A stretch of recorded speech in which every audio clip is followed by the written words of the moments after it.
देखिए UPSC answer writing से related एक इंपॉर्टेंट टिप मैं यहाँ पे आपको देना चाहूँगा। क्वेश्चन क्या है यहाँ पे? क्वेश्चन इनका ये है कि सर मेंस के जब हम लोग आंसर्स लिखते हैं तो क्या क्रोनोलॉजी में लिखना ज़रूरी है? आपको पता है जैसे for example mains GS paper 2 में 3 में 20 सवाल आए, 1 2 3 4 5 6 7 8 20। तो क्या क्रोनोलॉजी में लिखेंगे तो कुछ अच्छा होगा? अब बहुत सारे लोगों के यहाँ पे अलग अलग डाइवर्स व्यू पॉइंट्स हो सकते हैं। इसको हम लोग एक ऐसे पर्टिकुलर पर्सन से जो कि आंसर चेक कर रहा है, कोई बड़ा प्रोफेसर, कोई दिग्गज प्रोफेसर आपकी मेंस की मार्कशीट वहां पे एग्जाम के बाद बैठ के चेक करेगा। अब एक नॉर्मल सोच यहाँ पे क्या हो सकती है? नॉर्मल सोच यहाँ पे ये हो सकती है कि कोई भी चेकर वहां पे कॉपी चेक कर रहा होगा, वो एक दिन में 20-25 लोगों की कॉपी तो चेक करता ही होगा। इस तरीके से कि 20-25 नहीं तो 10-15 की करता होगा, हमें नहीं पता कि कितने की करते हैं। फॉर एग्जाम्पल उसने कोई कॉपी उठाई और वो चेक करने लगा, तो मोस्ट प्रॉब्ली यही समझा जाएगा कि सबसे पहला क्वेश्चन वो देखेगा, फिर दूसरे नंबर पे जाएगा, फिर तीसरे नंबर पे जाएगा। हो सकता है कुछ ऐसे आंसर्स चेकर हों जो कि लास्ट से कॉपी चेक करना शुरू करते हो या मिडिल से कहीं से कॉपी चेक करना शुरू करते हो। मिडिल से तो मुश्किल है, ज्यादातर ये हो सकता है कि कुछ ज्यादातर एग्जामिनर्स पहले सवाल से चेक करते होंगे, फर्स्ट सेकंड थर्ड फोर्थ, और कुछ हो सकता है ऐसे हो जो फिर 20 नंबर के सवाल से शुरू करते होंगे, 20 19 18 इस प्रकार से चेक करते होंगे। इस बात के चांसेस बहुत कम है कि कोई प्रोफेसर बीच से सवालों को चेक करना शुरू करे, क्योंकि उनको मिशन मोड में कॉपी चेक करनी है। तो मोस्ट प्रॉब्ली वो पहले नंबर से ही चेक करना शुरू करते होंगे और आखिर तक चेक करते हुए चले जाते होंगे। ये हम मान के चल लेते हैं, दिस शुड बी अलाउड। अब समझिए, आप जब अपनी आंसर कॉपी चेक करवा रहे हो किसी एग्जामिनर से, किसी चेकर से, तो आपकी अपनी एक पॉजिटिव इमेज बनवानी है। जो भी आपकी कॉपी चेक कर रहा है वो कहीं ना कहीं एक पॉजिटिव इमेज लेके जाएगा तो बेटर रहेगा। और आपको पता है एक सेइंग है, first impression is the last impression. शुरू में जो आपने अपना इंप्रेशन दे दिया, इंट्रोडक्शन दे दिया, वो कहीं ना कहीं एक लास्टिंग इंपैक्ट डालता है।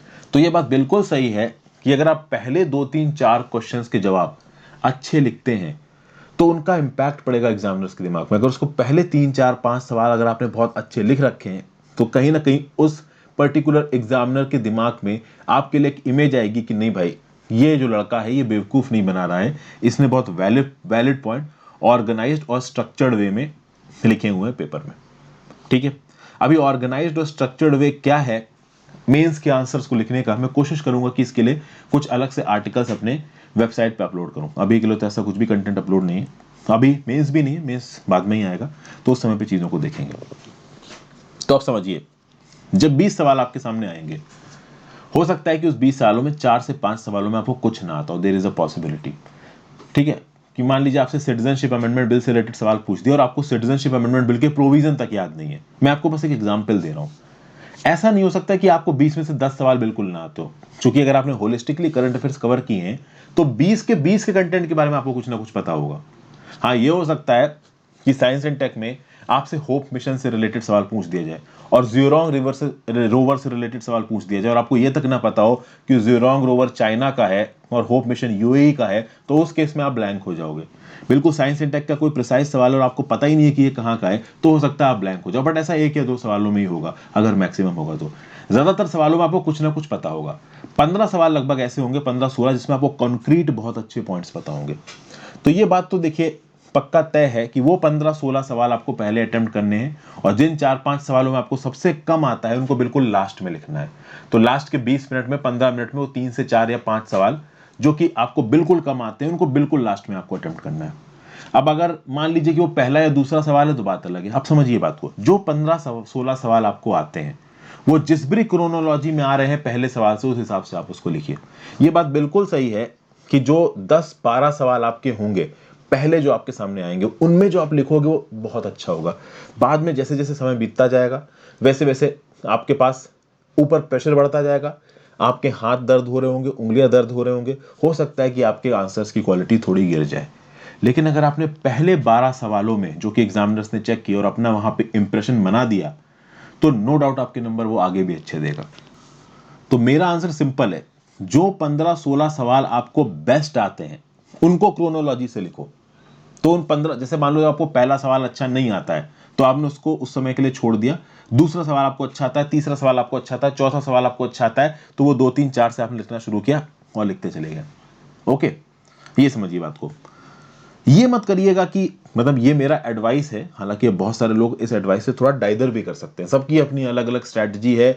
और मेंस की आंसर चेकिंग में आपकी किस्मत भी मैटर करती है, सारी स्ट्रैटेजीज वहां फिट नहीं बैठेंगी, कुछ स्ट्रैटेजीज फेल भी हो जाती हैं, ठीक है, वो केस टू केस बेसिस पे वेरी कर सकता है। तो हो सकता है कि आपको 8वें नंबर का सवाल बहुत अच्छा आता हो, तो सबसे पहले आपने 8वें नंबर का लिख दिया, थोड़ा ये अवॉइड करिए, क्रोनोलॉजी से चीजों को लिखिए। और जैसा कि मैंने आपको पहले बताया है कि टाइम लिमिट फिक्स रखिएगा एक सवाल में।